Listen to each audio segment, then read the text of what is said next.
Doors of Change is a 501c3 organization that I founded in 2001. And as Reed said, we've helped over 2,100 youth not only get off the streets, but get into safe housing. With all the stress that's gone on this last year, we wanted to have an event that was going to be uplifting and positive. And there's nothing more to me more uplifting and positive than focusing on success stories of homeless youth. That's exactly where we are tonight. We want to show people that homeless youth can break the cycle of homelessness with hard work and thrive in life. Almost 20 years now in July, we've been helping homeless youth get off the streets from ages 12 to 25 years old. And during this time, we realized that the most underserved of the entire homeless population were the transitional age youth. We call them the TAY youth, from ages 17 to 25. They're invisible. You never hear about them. They have very, very little funding, minimal resources, and very few beds. But all I can tell you is that of anybody, any age, we believe that this is the greatest age that can break the cycle of homelessness. And because of that, 9.5 years ago, we said we're going to go specifically to help the youth that need it the most, the transitional age youth, for 9.5 years. Tonight, you're going to see amazing stories and hear amazing stories from 4 people that have actually been homeless, that have lifted themselves off the earth and made something of their lives. They're thriving right now. As you know, a doctor, a lawyer, an engineer, and a second-year law student. And we are so proud of them. We also will be speaking with, and you're going to hear from each of them, their stories are amazing. I've seen some of their stories, heard them, they're amazing. But you're also going to hear from our program director, from Autumn, who you just heard sing, who was a mentor for Doors of Change 17 years ago. And she actually mentored 2 of the panelists tonight that you're going to hear from, Matthew and Justine. You're going to hear from an elected official that is very positive and very supportive about helping homeless youth get off the streets. We want to keep hope alive for people, that it is possible that they can, under any situation they're on the streets, they can break the cycle of homelessness, lift themselves up, and have a better life with hard work. It takes a lot of hard work. People always ask me, why are youth homeless? Number one, most of them do not want to be homeless. But the ones that are homeless because it's safer to be on the streets than in their home. They come from such abusive situations. Their parents are drug addicts, are alcoholics. If they're LGBTQ youth and they come out, they get thrown on the streets. And the problem is, even though they don't want to be homeless, once they're on the streets, it is extremely difficult to get off the streets. The main reason is they don't trust anybody. Everybody has lied to them and take advantage of them, especially of the adults. So what Doors of Change has been blessed to know that from the very beginning, music and art is the key to building trust very quickly, quicker than we've ever seen before. It usually would take 6 to 9 months in the old days with normal outreach to be able to gain trust with the youth. With our now program, our award-winning program in Ocean Beach, between 1 to 3 classes, youth are asking for help. And when they do, we give them our amazing case manager, Jenny Ford. And Jenny does all the resources that they need, gets them the housing that they need, and she's just been amazing with them. So trust is everything, and it's important. Without that, they're not going to ask any questions at all. Tonight, you're also going to hear about how COVID has really affected and changed what we've done. We're actually busier now than we were before COVID. And Joanne Newgard will share that with you later on tonight.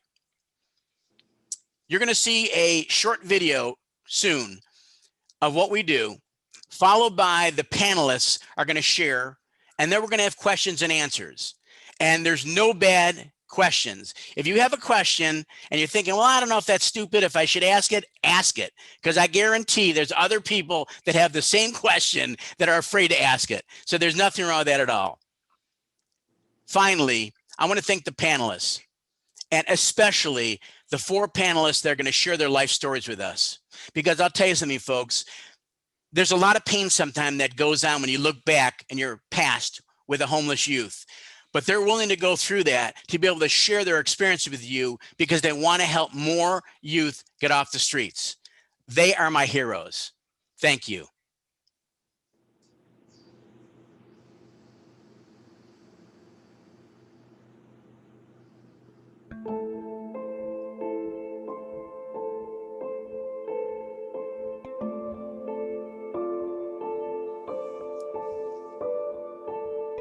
The thing that made me leave home when I was 12 that was so bad was my new stepfather. He started to abuse me physically, emotionally, mentally, would call me names, drag me by my hair, hit me, kick me. He was basically torturing me. On the streets is quite difficult, near impossible to trust people really, because they were always looking out for themselves. I had to do the same, look out for myself. The longest time period I didn't eat for was probably like 3 days. I was chain smoking cigarettes for warmth. I figured the heat from the smoke, you know, keep me warm for the night. I slept in a lot of crazy places. I would sleep like on park benches in parks. I slept on the beach a lot. I eventually had a tent. Well, there was one night I slept in a dumpster on top of a piece of cardboard. Thankfully, it wasn't trash day. I was able to sleep in front of anybody, no matter what. It was like, hey, if they kill me, they kill me. And, you know, if they would try to rob me, they rob me. It's like, that's just what it was. I would perform in the streets to get some money. I would just do tricks with a soccer ball. The toughest thing about being homeless is the loss of hope and trying to hold on to that. I first heard of Doors of Change through outreach. Jeff was walking around doing outreach. We're going on outreach, which we've done now for 18 years, twice a week, trying to find homeless kids between the age primarily of 16 to 25. When we find them, we ask them if they'd like to come to a music and arts program. They get free music lessons, free art, free dinners, free food, free clothes, case management, whatever they would like. We've seen now over 7,300 visits now in 6 years. The staff of Doors of Change are kind. They're always in a great mood. They're always asking to help anyway. It's really nice. It feels like a family. Doors of Change has helped me because I was homeless at 17 because my biological dad got involved and he punched me in the face repeatedly. And now I'm about to graduate from college, computer engineering. Homeless, degree. Pretty clear line. It's really important that people that are able to donate to Doors of Change can provide the financial support that we need to continue to provide opportunities for these kids, whether it be music instruments, referrals, life skills, you know, anything that they need help with. They need a lot of support, and even if it's just $5, I mean, really anything can help these kids. And the bigger the donation, the more children are going to end up with opportunities like me that they can make something of themselves and make an impact in this world. And that's why it's so important that we have donors. They really make the whole organization run.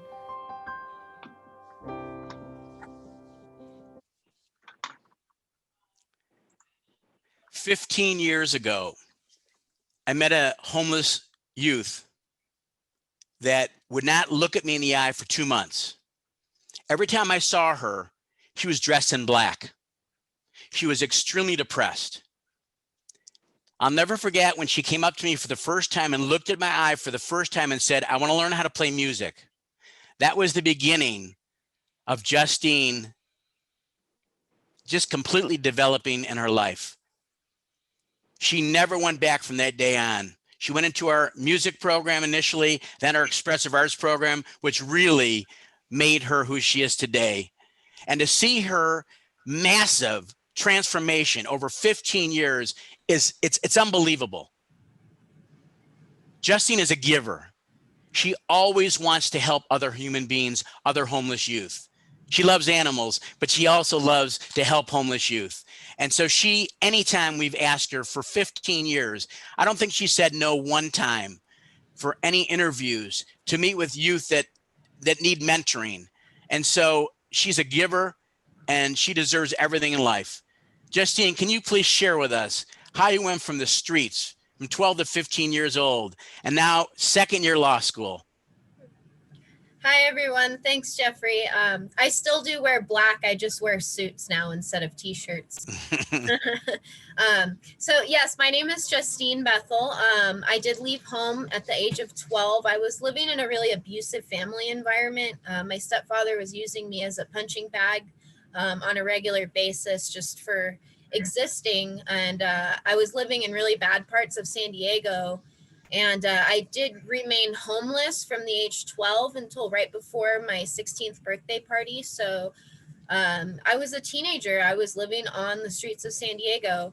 And I'm a success now, but I'm here to tell you that my success is not my own. When I left home, I didn't know where I was going to go, but I knew that anywhere that I went would have been better than where I was and what I was dealing with at home. And it was really scary to be a teenage girl on the streets. A lot of people want to take advantage of you. They want access to your body. They maybe want to sell your body and use you as a commodity. And it was really hard for me to try and avoid a lot of that, which I did successfully avoid that. I was not used for trafficking. I shaved my head and tried to make myself look like a boy so that I didn't have those kind of things occurring. I didn't have much success getting food or clothes or shelter on a daily basis. I was begging, stealing.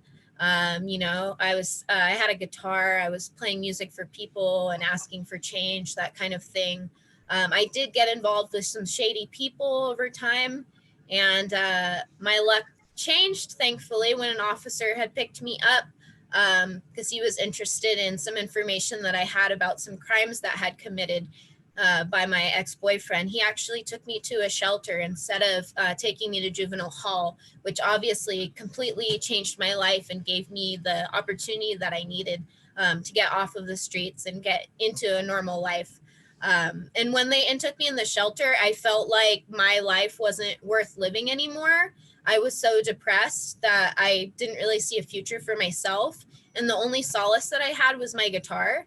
But when I was at the shelter, I found there was love, support, kindness, and most importantly, there was a music program.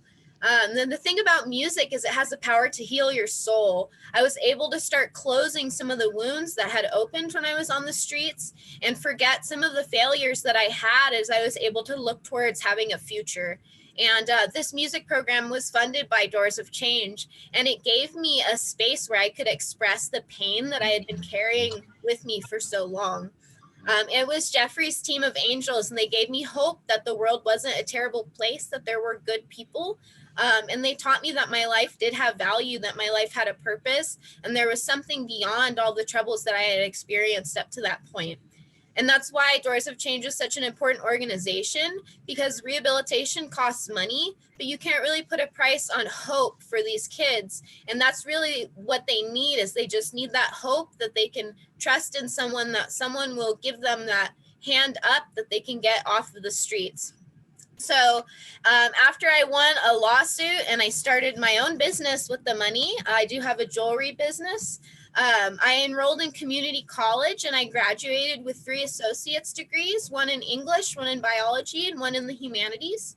And I used my English degree to transfer to University of Santa Barbara, and I completed my bachelor's with a 3.87 GPA, high honors, and multiple awards from the English department for my poetry that had been published in the school paper.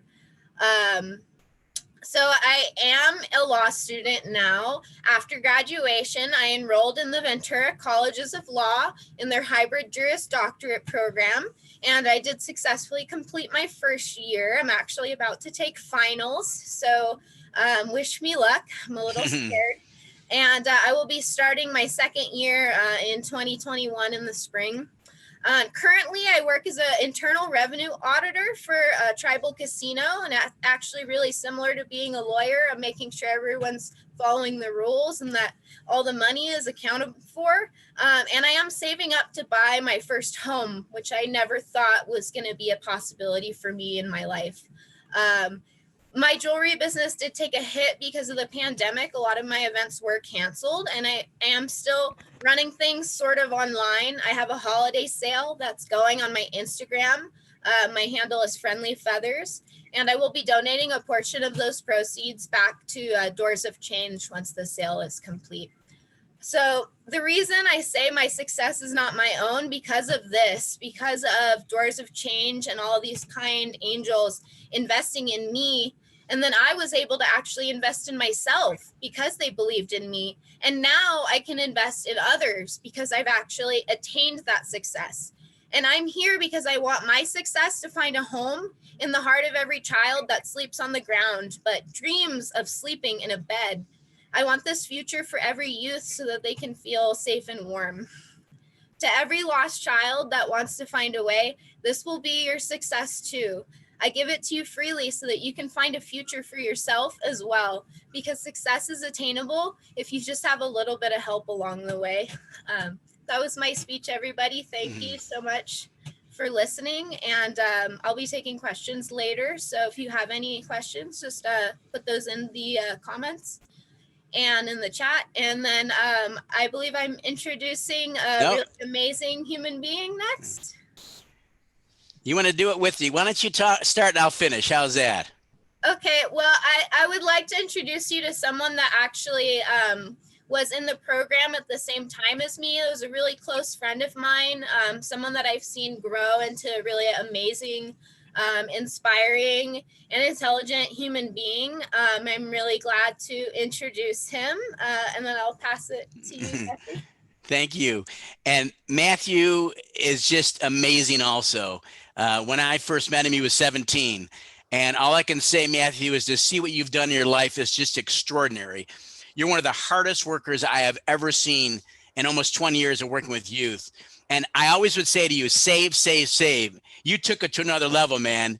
Of anybody in 20 years almost, you've saved more than any other youth I know. You saved over $20,000 with working around the clock while you're going to school, but that gave you the money to be able to go to college. And I'm so proud of you of what you've done in your life. You are also a giver, both you and Justine. You never say no for public speaking events, to mentor a homeless kid. And that's why you're successful, Matt, because what goes around comes around, and you deserve everything. Please share with us what it's like from the streets now to having 2 degrees, and your world is your oyster now as an engineer.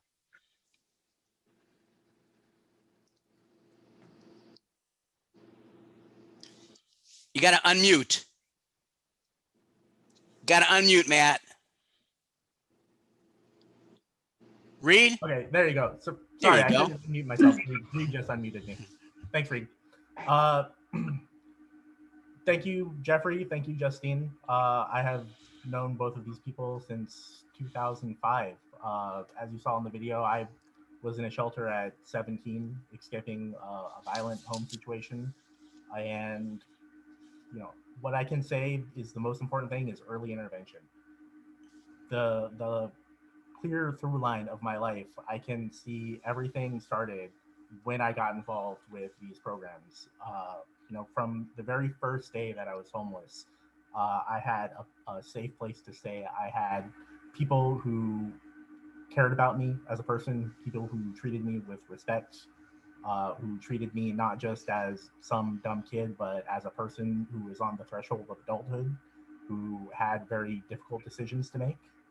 And you know, that first night, I didn't know where my life was going to go. I didn't know what I was going to have to do to survive. And I remember being in that place where I just didn't have very much hope for my future. And I was just preparing myself for, you know, I'm going to do what I got to do to get from one day to the next.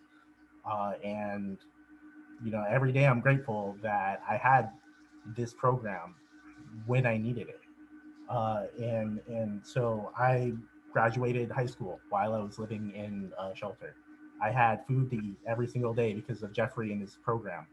You know, I was able to go to work, pay for community college, and you know, I was able to go to college. And now I have a degree in computer engineering. I've done it. I'm working every day to find jobs in software development, and I'm living in San Rafael.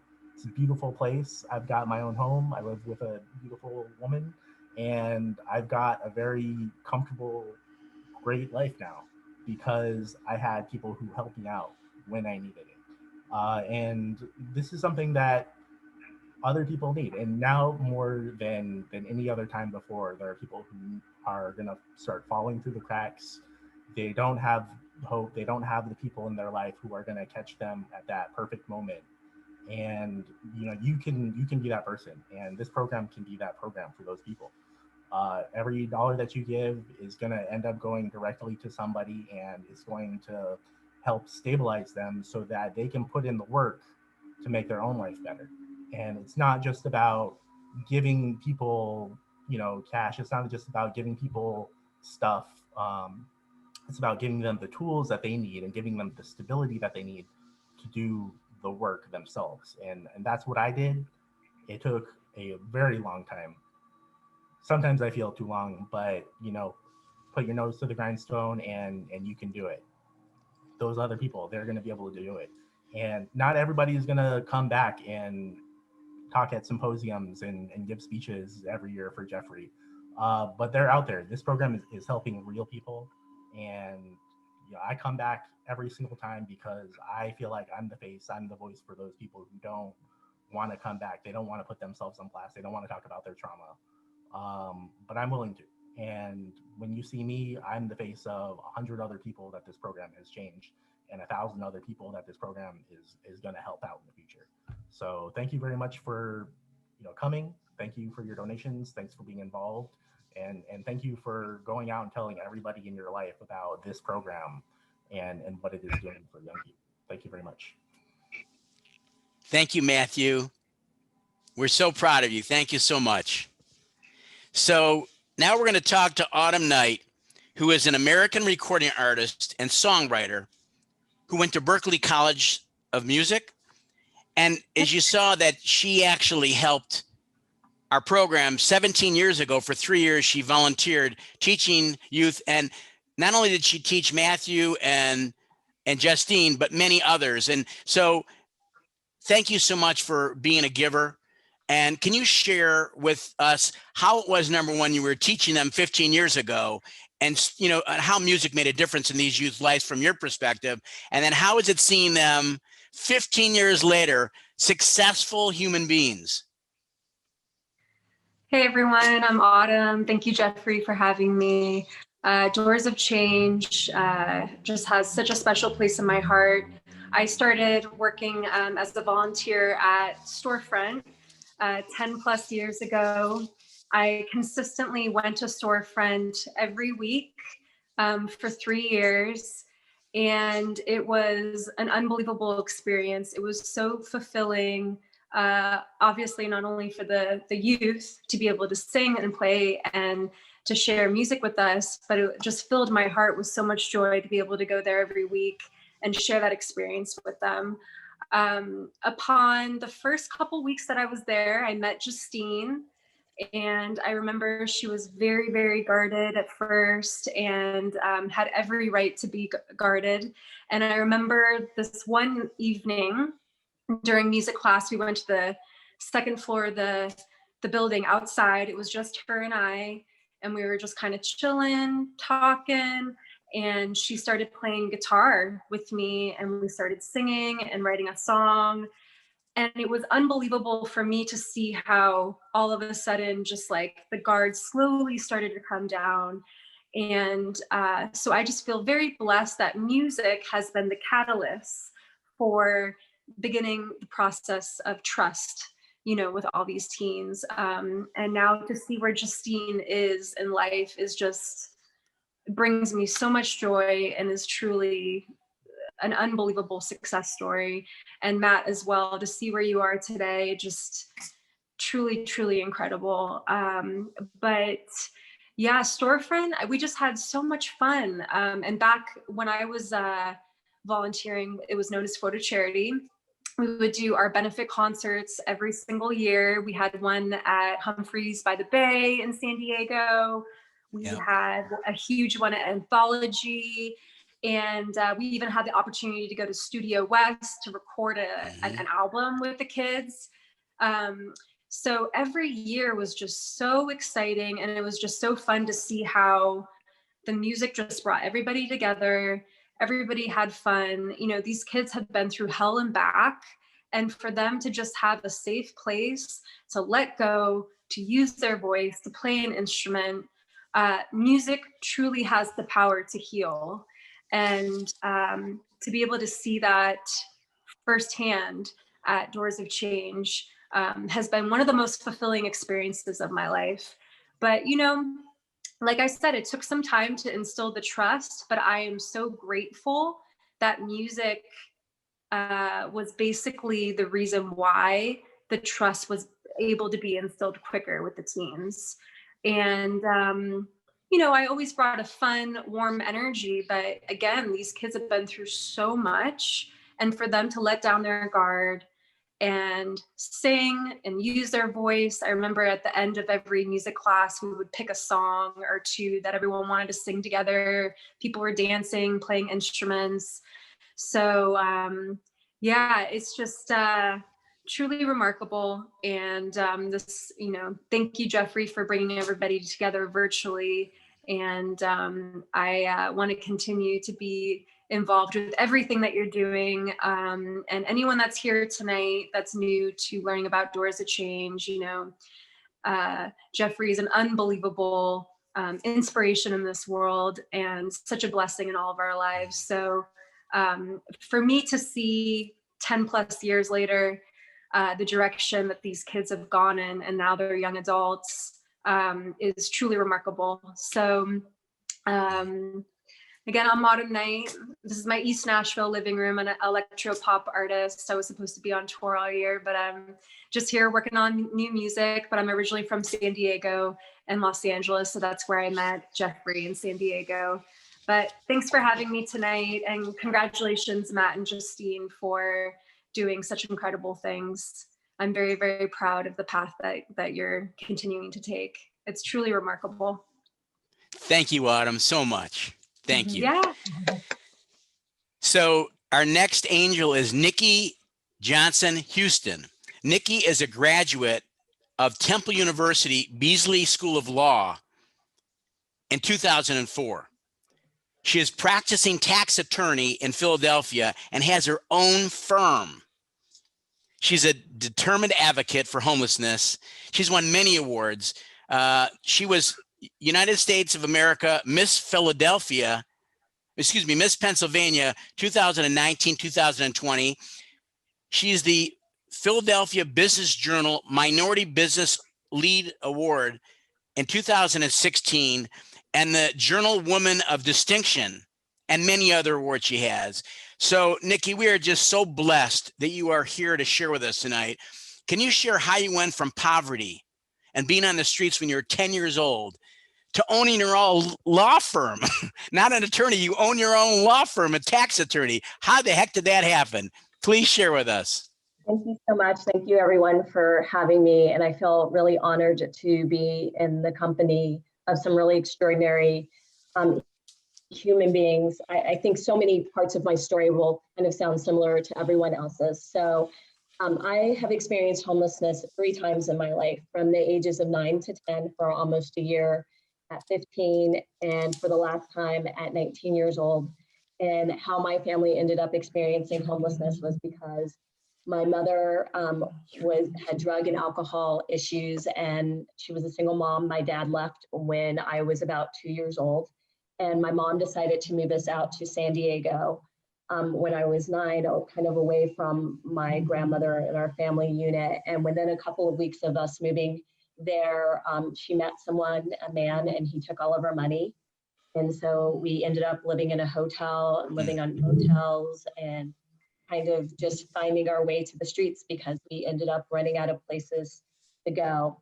One of the things that kind of really resonates for me is I remember that we couldn't stay in our shelter during the day, and we would go to the library. And it opened up this entire world to me. I would read these books and it opened up the possibility. But what I want people to understand is that no matter how determined you are, that homelessness really strips a lot of things away from you. You feel a sense of shame, you feel embarrassed, and you feel invisible. And one of the biggest fears I had is that that was going to be what the rest of my life was going to look like. That I was going to be hungry, that I was going to be scared, that I was going to be cold, and that I was never going to be able to climb out of that hole. And unfortunately, this was the time before Doors of Change. So I was fortunate enough to be able to go and live with my disabled grandmother and to access the social safety net. I think what I want everybody to take out of all of our stories is none of us gets here on our own. And it takes a lot of money and a lot of programs, and not just this program, but government programs. We were on the streets for almost a year, and my mother realized she just couldn't keep us together. And it was also my younger brother. But because my grandmother was living as a disabled person in senior citizen Section 8, she could only take one of us. And she took me. And I think she took me because I was the girl. And even though she didn't have a lot of money, she provided a safe place for me and a stable place for me.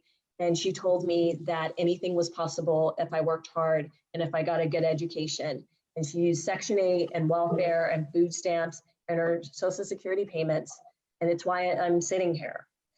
I was able to get a scholarship to come to school to Philadelphia to college. So that's how I ended up here in Philadelphia. But I was traumatized from my experience, and I struggled emotionally and academically, and I didn't know how to ask for help. And after my first semester, I was kicked out of school, and I was put on academic probation. And after my first year, I was kicked out of school, and I struggled for a couple of years. But I was fortunate. I answered an ad for a nanny as a live-in nanny for a family of lawyers, a wealthy family on the main line, which is a wealthy suburb here. And they took me in. They encouraged me to go back to school at night. I worked for them all day and went to school 4 days a week.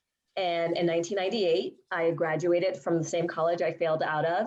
And in 2004, I graduated from Temple University, with the first person in the history of my college to graduate with a law degree, an MBA, and a master's in tax at the same time in 4 years.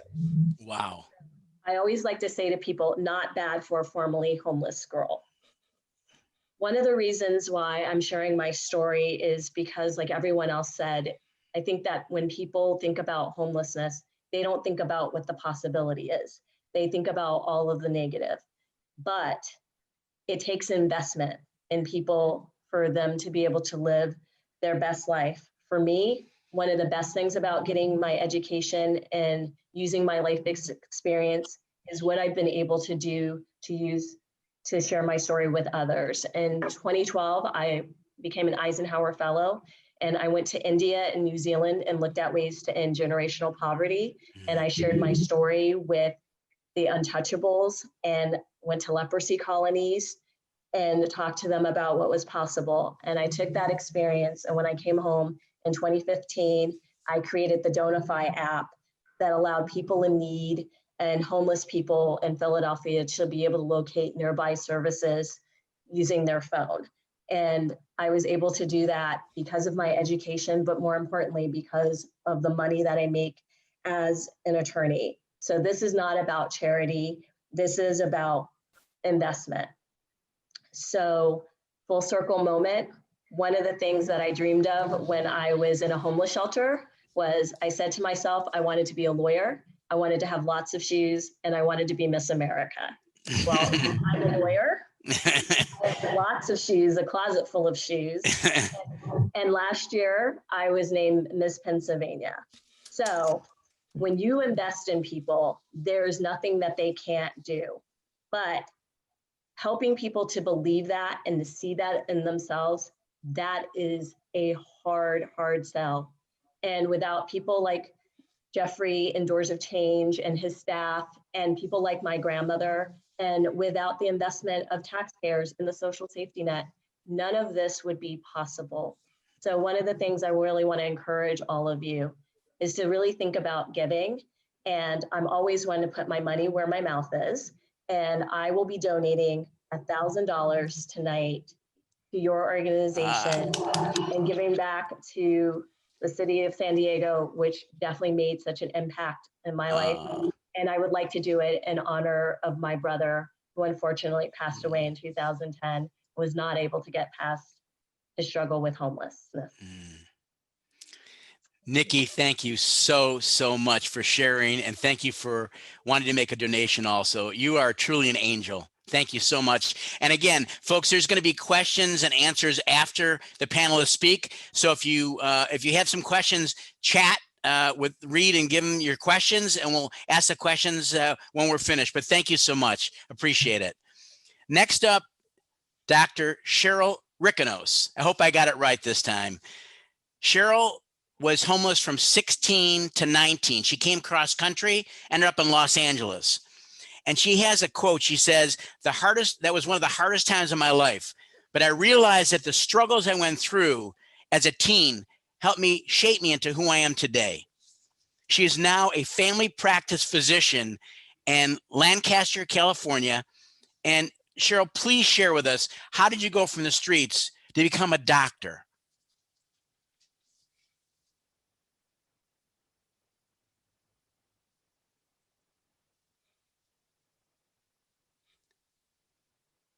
Thank you.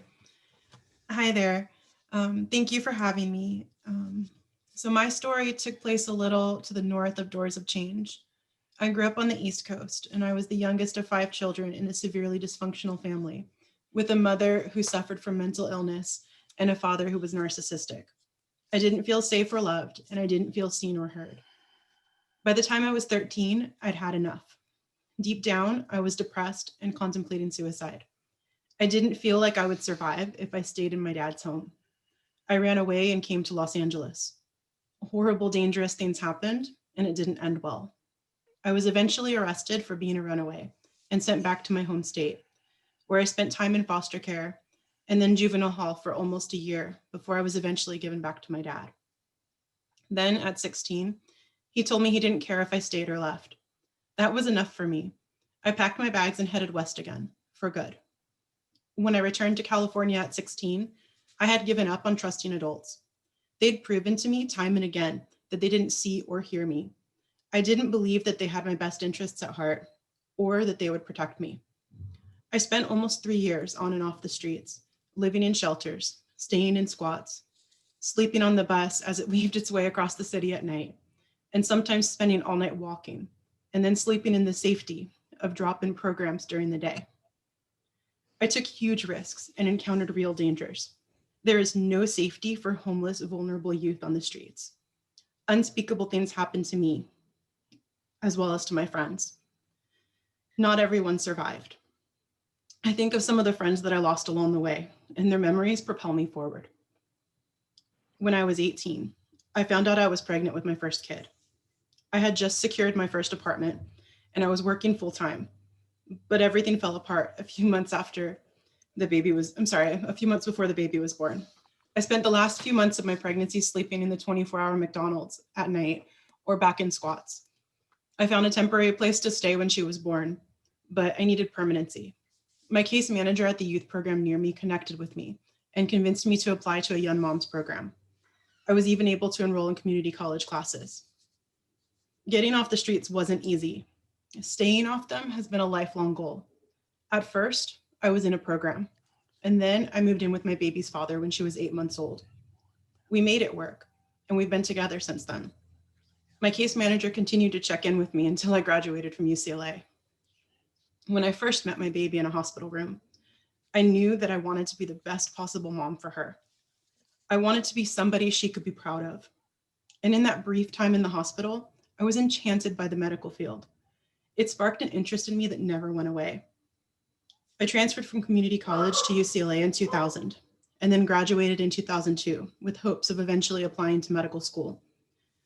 I became a high school science teacher first, providing much needed stability for my growing family. We had our second child while I was at UCLA, and our third while I was a new teacher. As I continued my studies, I saw the incredible value of having an education. I completed a master's in education while I was teaching, and I knew the whole time that I wanted to go back to school to study medicine. When I finally got into medical school in 2010, it was like the weight of all those years was finally lifted off my shoulders. I could have big dreams, and they were achievable. I graduated from medical school and completed my residency in family medicine so that I could have the training to take care of all ages of patients. I work as a hospitalist now, taking care of sick, hospitalized patients. I've also been able to volunteer my time in the Caribbean and in Mexico, where I've been able to help take care of underserved patients. I've been fortunate to share my story with medical students, residents, and physicians so that they can better serve homeless patients throughout their careers as well. And I've continued to volunteer at the program that helped me as a teen. I'm honored to share my story with Doors of Change. This program seeks to help vulnerable youth and connect them with valuable resources. They're helping to turn these young people's lives around by injecting hope into them at a time when most people walk right past them. Just by being here tonight, you've made an impact on kids like me, and I thank you for that. Thank you. Thank you so much, Cheryl. Thank you so much for being here. And I'm sure people are going to have questions for you after this. Next, of all the county, city, state elected officials, no one has helped Doors of Change more over the last 19 and a half years than Supervisor Christian Gaspar.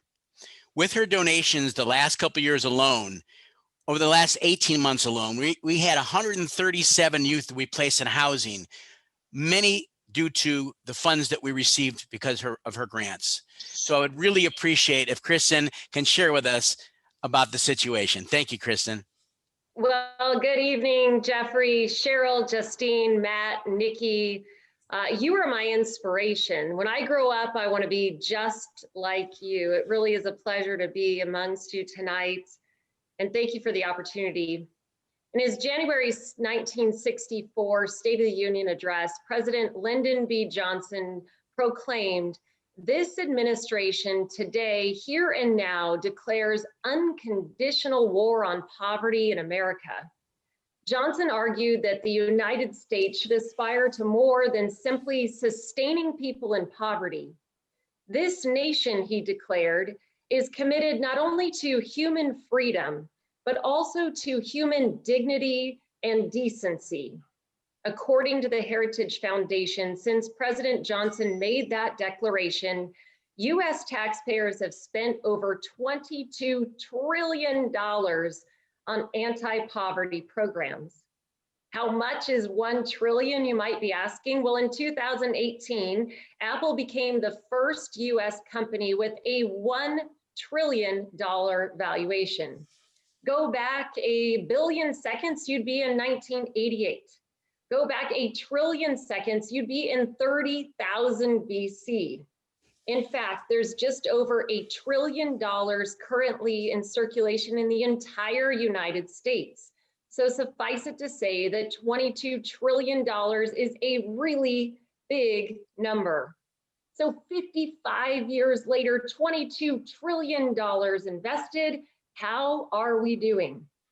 Sure, we have made poverty a little less miserable for some, but we have not increased a sense of human dignity, as Johnson has promised. 55 years later, our society is facing a huge dignity deficit, as described by author and renowned social scientist Arthur Brooks. Dignity means being considered worthy of respect. A sense of dignity is felt when our lives produce value for ourselves and for others.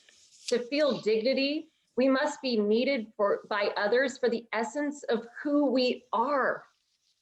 The war on poverty has failed because the government has treated the people it was trying to help as liabilities to manage instead of human assets to develop. Brooks challenges the government by saying if its goal is to instill dignity, the US government doesn't need to find more innovative ways to help people. Rather, it must find ways to make them feel more necessary. The question for leaders, no matter where they sit on the political spectrum, must be, does this policy make people feel more or less needed in their families, in their communities? and in the broader economy.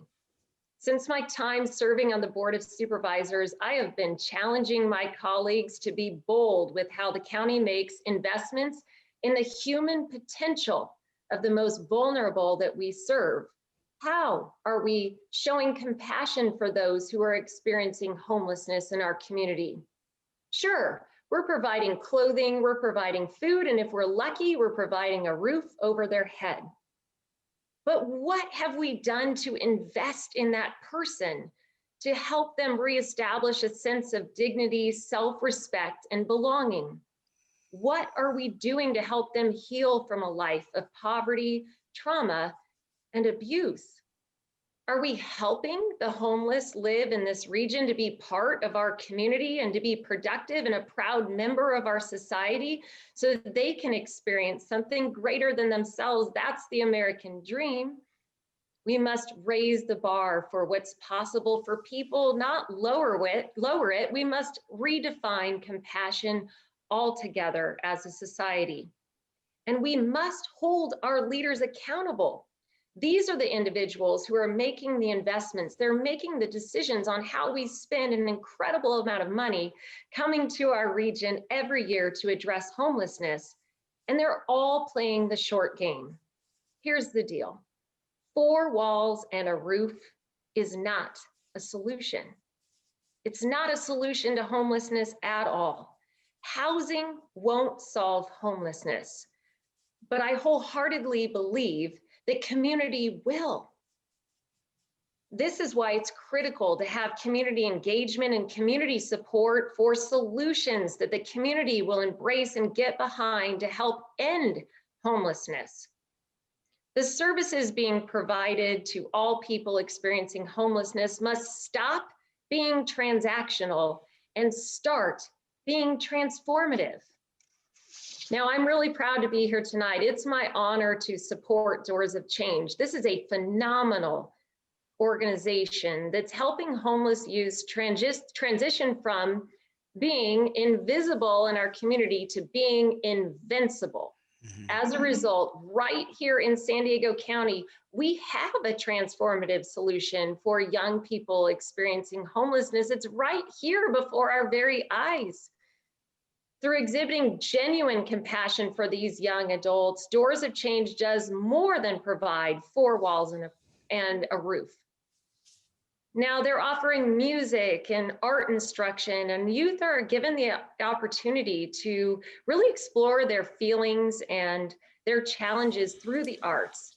They're able to achieve a sense of mastery for the first time, to develop social skills that are positive and constructive, and most importantly, create a vision for their future that is full of nothing but potential, investing in human potential. Now that's really exciting. And since 2001, as you've seen it, Doors of Change has been transforming the lives of homeless youth, one person at a time. Doors of Change is exhibiting on a daily basis that there are real solutions for homelessness in our region. But it will take the political will of our San Diego leaders to go against the grain, just like I have, to push back on that conventional wisdom and stop being transactional and start being transformative, investing in these community organizations. We have a government recipe for what's not working, and it's comprised of 55 years and 22 trillion reasons why we have to chart a new course. So tonight, I want to leave you with this challenge. Let's end destruction disguised as compassion. Let's work together on solutions that demonstrate genuine love for the individual. Let's empower and invest in the potential of people. Let's stop doing things the way that we always have. And let's give our friends, our family, and their neighbors the beautiful gift of life. It can be done, and it's going to take the whole community. But I've got a feeling, just by the energy on this Zoom tonight, that we can do what it takes to make that happen. And I'm just so proud to play a small role in all of that. So thank you, Jeffrey, for the opportunity and for opening that door to me and filling me in on the beautiful work that you're doing. And again, to all of those who have transformed their lives, I learned from you. It's time that you tell these other elected leaders your story because they can learn from you too. Thank you. I appreciate the time tonight. Thank you so much for sharing. I appreciate it. Thank you. Next is Council Member Jennifer Campbell, who studied history at George Washington University and was involved in civil rights movement, which is amazing, with Martin Luther King Jr. She then went to get a medical degree from the University of Pittsburgh in family medicine for 37 years. And now she's a council member in District 2. Council Member Campbell, can you please come forward? Yes, yes, thank you, Jeffrey, so much. I am so honored to be here, and I am so inspired and so impressed with all of you. And I want to thank everyone for all your words this evening. And I want to tell you how proud I am that Doors of Change is in my district. I'm thrilled. This is an inspiring event, and I congratulate all of you involved, all the panelists, and all the young people that are lifting their lives up. And I want to say the work that you've been doing for 2 decades is not easy. And reaching the lives of young people and connecting these resources with them is a challenge. And even in the midst of this global pandemic, Doors of Change is doing its job. I have some written remarks, but I'll tell you what, from what I've heard tonight, I really want to go ad lib, and I want to tell you a story of hope. I want to tell you about an experiment, and I know that Dr. Cheryl will appreciate this because we're both specialists in family medicine. But this is a story of how politics can mix with society and make things happen. And as you heard from what Jeffrey said about my background, I'm old. So when I was young, and we didn't have homelessness. We did not have it. Why? Because we still had the social safety net built by FDR and Harry Truman. So things, and Dwight Eisenhower as well. So things were going pretty well. And then unfortunately, the safety net began to shred. We've got to rebuild it. And we have to promise each other that we'll keep it going forever from now on. But I want to tell you about another doctor whose name is Howard Dean. And some of you may have heard of him. He was the governor of Vermont for 12 years. And he ran in the Democratic primary for president way back when, several years back, didn't get the nomination. But while he was governor of Vermont, he started a program in his state where every child who was born, he believed in prevention. And I know Cheryl can relate to this. We believe in prevention. And that is the most cost-effective way to fix anything, is to prevent bad things from happening in the first place. So what he did was he noticed that the population in the jails was going up. And he thought, what can we do? They did a study and they found that everybody in the jails had been abused. Some in all ways and some in just some ways, but every one of them had been abused as little ones. And so he decided that every child that was born in Vermont was going to get a visit from a social worker and a nurse while their mother was still in the hospital having them. Now, this was in the days when insurance had changed, so mothers were only allowed in mostly overnight, and then they sent them off home. When I had my kids 50 years ago, we stayed 5 days in the hospital, but not anymore. So years ago, they changed it to overnight. So what happened was the nurse would come in the day, usually the child was born, and speak with the mother, and hopefully the father would be there as well, and say to them how wonderful it was and how difficult it is to raise children. It is the hardest thing in the world, and how much they wanted to help, and that would it be okay if they would come visit them at home a week later with a home visit to see how things were going and what they needed and what they could provide to help them. And so, much to their shock, 98% of the parents said yes. And so they sent the social workers and the nurses to the homes, which we know in family medicine, I know in my residency, we did house calls, we did home visits.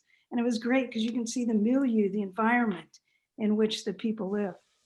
And so they went to the homes and they found, that a lot of the parents didn't have a support system. They maybe didn't have grandparents nearby or good friends or older neighbors who were wise and helping them. And so they needed help. And so they were able to connect them to services that would help them, to parenting classes. And they also told them about child abuse and about spousal abuse. And Governor Dean's idea was that over 20 years, we would see a drop in the prison population in Vermont because of this program if it went on for 20 years. Well, unfortunately, he was only governor for another 10 years. So the program went on for 10 years. And then what happened was they did find after 20 years, indeed, the prison population did drop, even though this program was only for 10 years. And they did find that over those 10 years, 60% of spousal abuse ended and 50% of child abuse ended. And so it's very, very important that not only do we help those poor youth have been out on the streets now, but we need to start the minute we're all born. It takes a village to do this job, and we need to get this program going, and we need to help our children right from day number one and help their parents from day number one. Because, you know, a lot of parents grow up in a bad situation, as many of you have, and it's hard to break that pattern. You've got sort of like a tape recording in your mind of how your parents treated you, and then you're not real sure how you're supposed to be as a parent. And it takes a lot of learning. So I think it's really important that we consider prevention along with the cure, which Jeffrey and you all are providing. And kudos to you guys. I know what I went through to go to medical school. I have another story, but it's not nearly, you guys are so wonderful and so blessed that you picked yourselves up like that. And I just want to thank you for doing it. And thank you for telling everybody how hard it is. It's difficult, but it's so worth it. It's so worth it. The most important thing in life, and the reason we're here, I truly believe, the reason God made us was so that we could help each other. And so I want to help Doors of Change as much as I can. I'm so proud that you're here in District 2 in the beach community. And I want to tell you that the City Council has done a lot over the last year and a half to help the homeless. But one of the main things we did was adopt the community action plan. And one of the goals, the 3-year goals, was to end youth homelessness in San Diego. And we are well on our way to doing that. We have now decreased youth homelessness by 37% since October 2019. And we have, yes, and we have since April 1st when we opened the convention center for the overall wraparound services and everybody under one roof providing all the care needed. We have housed permanently 1,000 homeless people. So we are really making progress in San Diego. It's the silver lining in the COVID cloud. So hang in there. We're going to keep fighting. We're going to keep trying to find funding. Oh my gosh, you know how the budget's gone to heck because of the COVID. But we are going to work hard and we're going to make our priorities these kinds of things because these are the important things that mean so much to humanity. So I want to thank you again for everything you do, and you guys have lifted yourselves up and you're lifting others up too. And that's what we're here for. So thank you so much. Thank you so much, Dr. Campbell. We really appreciate it. And we are glad that you're in our district. Thank you. So lastly, Joanne Newgard is one of our biggest angels we've ever had with Doors of Change. She's been with us for 4 years. She's the program director. Unbelievable. She's double the size of our program, of the number of youth that we see in the last 4 years. The youth called her mom. They love her. So Joanne, why don't you do a little sharing? Thank you, Jeffrey. What an honor. Boy, it's tough to follow this group. I'm going to go first next time. But I want to first thank the panelists truly for sharing your stories. Cheryl, Matt, Justine, Nikki, these are personal stories that are very sacred to you, and for you to take time and to share them with us, I just want to thank you personally and thank you for being here. As program director for almost 4 years now, I have heard many stories, many stories. I have met with many young men and young women. Not only met with them, but I've spent time with them, and I've heard their struggles, their challenges, as well as their achievements and accomplishments. And one of the things that I'm most proud of being part of Doors of Change is that I've been able to witness this firsthand. And I've been able to see all the good work that we do here. And I'm very, very proud to be part of this organization. I'm often asked, and Jeffrey's often asked, we're asked, why at Doors of Change are you so successful? Why have you been able to help so many youth? What is special about your program? We've been asked on interviews, Jeffrey and I, what is the secret sauce? So I thought long and hard about that. And I think it is that we are able to a very special program where the kids feel safe. They feel nurtured. They feel welcomed, not judged. And that sets up a safe place, which is so important because they're coming from such unsafe places. So from the moment they walk into the program, they're greeted by this amazing group of volunteers and staff. We have had the same music and art instructors since the beginning of this program. John January, who teaches guitar, Bill Fish, who teaches violin. The same faces. So right there, that says to these kids that they care to sacrifice their Sundays every single week to be there for them with open arms and support. When you feel cared for, it establishes trust. You feel safe, establishes trust. And when you establish trust, you start to trust their advice. And that's where I would introduce you to Jenny Ford. Jenny Ford is our amazing case manager. And let me tell you, case managers, and anybody knows a case manager who's been a case manager, they are overworked and underpaid. And they're amazing. And we have one of the best. The youth love Jenny because she is unassuming and she welcomes them with open arms and does not judge them. Again, establishing trust that is so important. They trust her referrals because they trust the program. They trust everyone in the program. So when that happens, they're more likely to ask for help.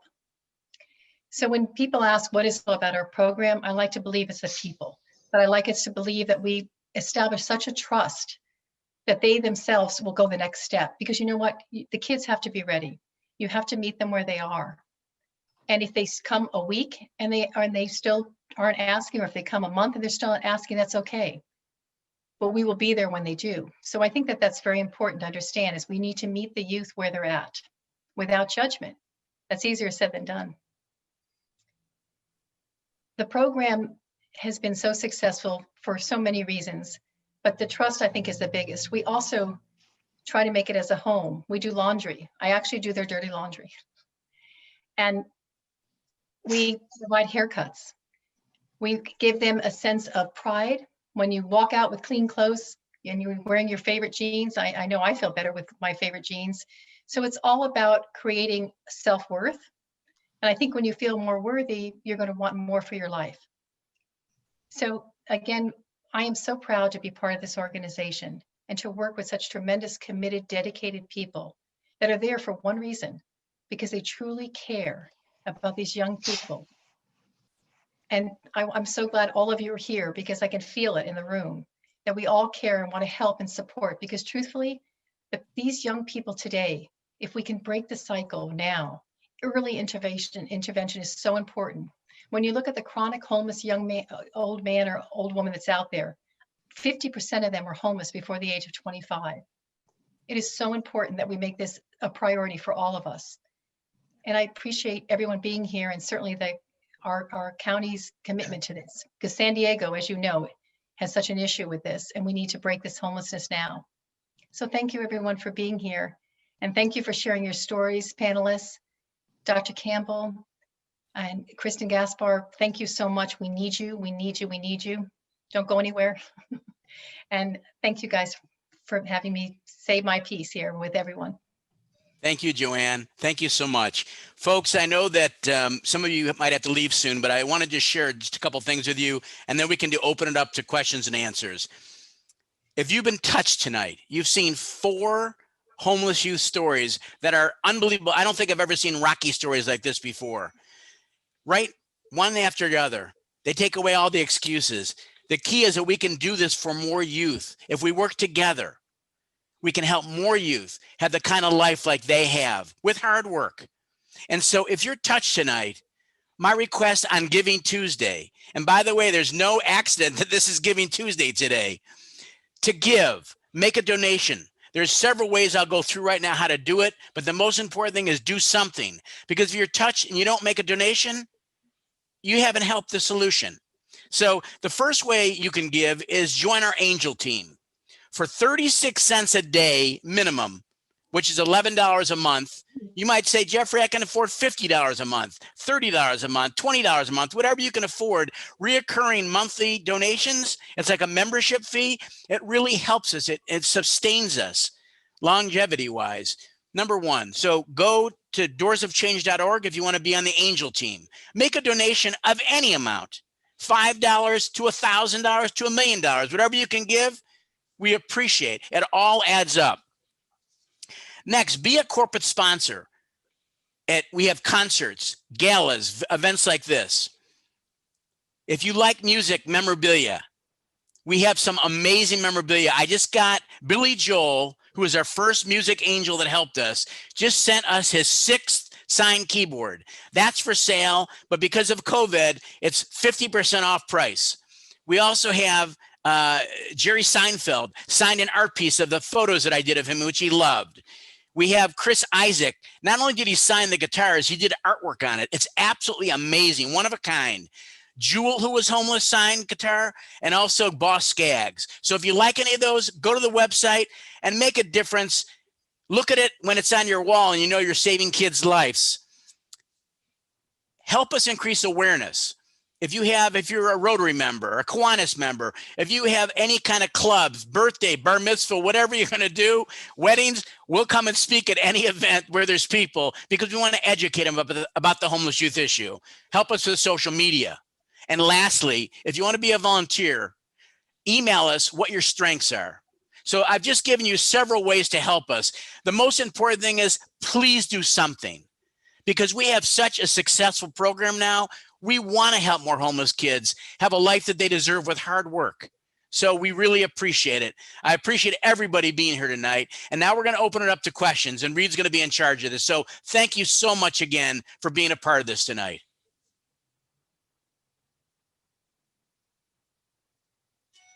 All right. Good evening, everyone. Thank you so much for sticking around. If you have to go, we totally understand. There will be replays of this. We will put it on our YouTube and let you all know where it is so you can tell your friends. Let's jump into the questions. Our first question is from John Washington at Arch Insurance, one of our sponsors tonight. And he has this question to all panelists. What investments are you currently putting into yourselves for continual personal growth and in helping others?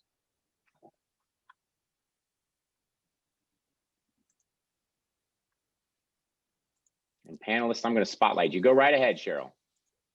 Well, for myself, I have found that writing is very therapeutic for me. So I've been doing a lot of writing to share my story and talking with others about my experiences, because for me, describing what I went through in a way that makes other people feel engaged and want to help youth is very important. And it makes me feel like I went through all of that for a purpose. Because if I just went through it with nothing good coming from it and just pain, it would be, something I couldn't celebrate. But the fact that my life has meaning and I've been able to touch so many people, and the same with our other panelists here, our lives matter. And that means that we want to keep moving forward and helping other young people show that their lives matter too. Fantastic. Thank you. Any other panelists? What are you doing to grow yourselves now? Let me unmute you here, Nikki. For me, I think it's staying involved in the community. I'm, the first person in my family to own a home, and, I really have to go back and make sure that I'm invested in this community.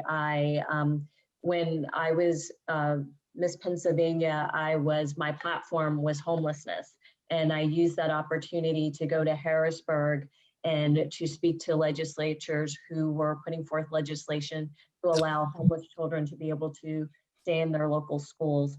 When I went to nationals and made the top 6, I won the People's Choice Award, and my prize money I was able to give to a local men's shelter. So to me, I think it's about kind of making that commitment to not just share my story, but to make sure that I'm going not just to tell the public about homeless people, but also to be an inspiration to people who are dealing with homelessness themselves. Because I think sometimes they need to kind of see where we are. The difference between us and them is time.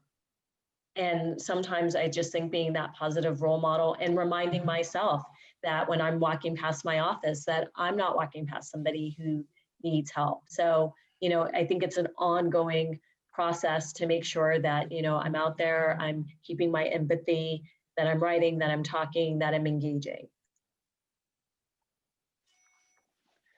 Thank you. So that brings up another interesting question for the rest of the panel. We talk about a lot of people, they walk by these faces on the streets. We walk by these homeless people and we think, I'm one person, I can't make a difference. One person is just a single voice screaming into the wind if I try to advocate on their behalf or give. What can somebody do right here, right now, one simple act that could actually make a big difference in the lives of a homeless youth? I'll take this one, if that's okay. I actually gave a TED talk kind of about this back in 2018 when I was at UCSB. And I think especially for people, if you're actually seeing one of these youth face to face on the street, is to just acknowledge them. Like the name of, the symposium is Invisible to Invincible. And that's how a lot of these kids feel when they're sitting on the sidewalk or asking for change. They feel like people can't even see them, that they don't even acknowledge them. And I think just acknowledging these kids, and, if you have the funds to give them a little bit of money, or maybe if you have the time and you want to take them out to lunch, like wherever your boundaries may lie for that, just acknowledging them, looking them in the eye, asking them if they need anything, that can really make a world of difference. I mean, if you look at me, like that's what happened to me. I had so many people that asked me, do you need something? Can I help you? That at a certain point, I was able to actually cross that threshold and get over that. And now I'm able to offer that opportunity to other people as well, that when I see, a kid that might be struggling, I know exactly what they need. I know how I can help them. And it just keeps building, it keeps building until, eventually, hopefully we'll be able to overcome this problem entirely. And we won't have to worry about these kids being on the streets anymore, because we'll have so much funding and so many opportunities for them that they can get the help that they need. So. Thank you, Justine. I saw a lot of nods from our panel. That's the common thing, is that feeling of invisibility, huh? I think mentorship though, and also providing opportunities, because a lot of us, we worked to go through school. So it was harder than some of my other classmates. So maybe I didn't have a 4.0, maybe I had a 3.0, but there were people who were willing to see my life experience and my work experience as not cutting against me, but as showing that I had resilience and perseverance, and that was an important job skill. And I think a lot of times when people are looking to give opportunities, sometimes they give opportunities to people who are just like them. And one of the things is if you want to help people to get to where we are, then you have to be willing to give people who maybe just aren't like you those opportunities. So that's one of the things that I would say. Like, there's one thing to get off the street, but there's another to get into the C-suite, or, to be an executive or to be a lawyer. And for me, I wouldn't be sitting here if I hadn't gone to be a nanny for a family of lawyers who, not besides giving me a place to live and a way to earn money, also showed me a way to operate within this new level of society that I would have never had access to, so that I could blend and so that I could achieve at the highest level.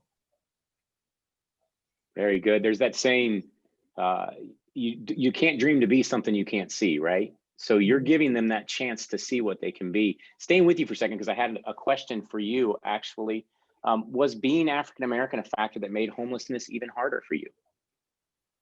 Yes, actually, I think that's an excellent question. I think that people's racial stereotypes fall into play. So, I mean, look, when we were on the street, there were plenty of white people that were there with us, but I think my perception is that people saw white people as maybe necessarily going through a difficult time. Maybe they lost their job, versus sometimes African Americans, we were treated as this was a character flaw just because we were lazy. And, you know, it's difficult being in the socioeconomic position, regardless of what your race is, but race does factor into it. And so it did make it a little bit more difficult, but I do think that there were opportunities for me once I was able to get past that stereotype that people did want to help me. And I think now that there are opportunities because people are a lot more conscious about these issues with the unrest that we've seen this summer, that people are going out of their way now to provide those opportunities. Very much. I think a lot of perceptions and self-awareness have changed a lot since the summer. And now, like you said, because you're a mentor, you're giving people something to see, a place they can be. Matthew, what about you? What was your experience being African-American and homeless? Was it an impact? You know, I had always wondered. I never had a moment where I felt like somebody was being prejudiced against me specifically. What I noticed more was a certain lack of concern when I talked to people. I don't know whether it was because I was a man or because I was Black, but, you know, telling people about, you know, oh yes, you know, I'm homeless, or I was just previously homeless. People go, oh yeah, you know, that sucks, or, you know, oh, okay. And they just keep on trucking. It's just like this certain, you know, like, oh, well, of course, you know. And I think that kind of, you know, people just don't expect very much from you when you're Black. And you know, when you're a young Black man, people just don't expect you to be smart. They don't expect you to, you know, try very hard. And when I was going, you know, to school, trying to do more, that was where people were surprised. They were like, "Oh, you're in school for computer engineering. Oh, you're good at calculus. Oh, you know, like that's interesting." And I think that is really more of what speaks to me, is that people, you know, even if they're not necessarily like outwardly prejudiced against you, they just don't expect very much from you, and it's like, oh, of course you're a screw up. So that's my experience. Anyone else have any different experiences based on gender, background? Let's see. Next question. This one's for Justine. How did a young girl, actually it was for a couple of you, how did a young girl, female, survive on the streets? What were some of the ways that you survived on a daily basis? Cheryl, do you want to tack that, and then we'll move on to Justine and Nikki? Okay. For me, I acknowledge that there's a lot of danger on the streets, especially for young women. And, you know, what some of the panelists were talking about staying in groups is very important, because if you go off on your own, then you put yourself at risk.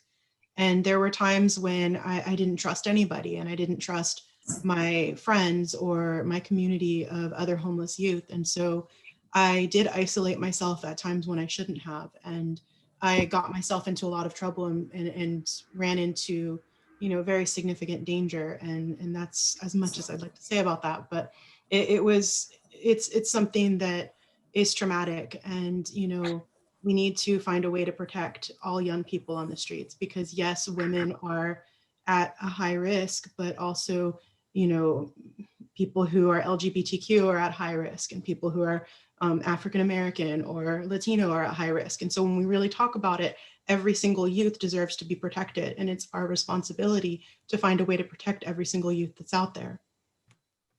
Well said. Thank you. Justine. There you go. Let's see if that works. Okay, yeah, thanks. I couldn't unmute myself. Yeah, I mean, I already knew that it was going to be dangerous for me when I left home, because my mom had experienced a lot of sexual abuse when she was growing up. And she warned me, you know, that there were going to be things that people were going to try to do to you. And so I was kind of already aware that there were dangers. And for me, I decided to try to conceal my gender as much as possible. And I would dress very androgynously, and I did shave my head so that people couldn't see that I, you know, had blonde hair.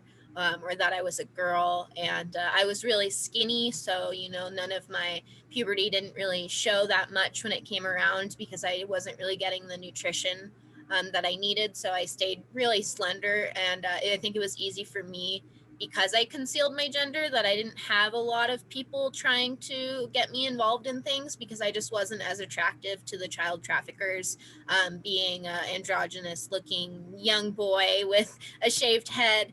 But I know other people had other experiences too. As Cheryl mentioned, staying in groups is really important for a lot of these street kids, especially for the girls, to find protection, to find someone that's maybe bigger or older than them that could protect them. And unfortunately for me, those people ended up being gang members that got me involved in some pretty shady things. So, you know, in some ways it hindered my success being a girl, but in other ways I found that people were more compassionate because I was actually a girl, that people did want to help me more. So it was kind of a double-edged sword in that way. Thank you. Nikki, anything else to add? Or was there anything else you did? I was fortunate in the sense of, you know, I was going through homelessness, especially in my younger years with my family. So I think my mom was very vigilant. I do think that certainly my gender was more of a concern for me, certainly than my race was. And when I was homeless for the last time at 19, I met this man who offered to kind of like take me in, and I said yes. And honestly, I was very, very afraid that he was going to sex traffic me, but he didn't. He put me in a hotel, and that's where I stayed until I was able to get the job with the family of lawyers. And he's been a friend of mine for 20 years. So I think that was just more luck, and really more luck and God's blessing than that. But I think the truth is that my brother ended up running into abuse within the foster care system, because I think people just automatically think that it happens to girls. But I think children that are dealing and teenagers that are on the street, you're vulnerable, and predators take advantage of people who are vulnerable, who can't fight back. Bill Corkery asked you to unmute because you had a question. Would you like to ask your question yourself? Yeah, Autumn, thank you very much for what you do. I feel pretty close to you because I was watching that concert that you did, the virtual concert, and you had a big part of that. That was beautiful. And Justine, I've seen your videos so many times. I feel like I know you. And so, you know, I mean, you just glow. And Matthew, the first time I heard about Doors of Change was at the Los Lobos concert where you were featured in between the acts. And I've really got a soft spot in my heart for you. Thank you for what you've done, and for all the people that you're illuminating about this thing that needs to be done, that needs to be taken care of. So, and then, you know, it all falls on Jeffrey's shoulder and Reed's shoulder, and of course Joanne, and thank you for everybody being here. It's just, I feel so moved by the whole thing. Thank you, thank you, thank you. Thank you. Thank you, Bill. Thank you very much. Thank you, Bill. I'll ask one more question, but before we do that, going on what Bill said, it was Scott Birkin who said that all progress hinges on the gap between those who will talk in private and those who will act in public. And we've talked for the last hour and a half. So here's our opportunity to move from talking to action. If you feel as moved as Bill, now is the time. And as you heard, one person can make a huge difference. So consider joining our angel teams, consider getting us involved with your organizations, or giving a one-time donation. Every little bit counts. Last question for Cheryl. Have you had experiences treating homeless people as a doctor? Absolutely. So before I shared my story with my colleagues, I unfortunately heard a lot of people in the healthcare field who would, you know, say things that were derogative. And I constantly was letting them know that that was unacceptable, and, you know, we need to treat each person with respect and kindness. And they didn't really get it until I published my book. And when I shared my story, quite a few of my colleagues started to pull me into exam rooms with them when they had patients, especially in the emergency room, because I'm down there a lot admitting patients. And the ER physicians started to pull me aside and go over their plan for patients. You know, is this a safe discharge? Am I doing what's appropriate to meet the needs of this patient?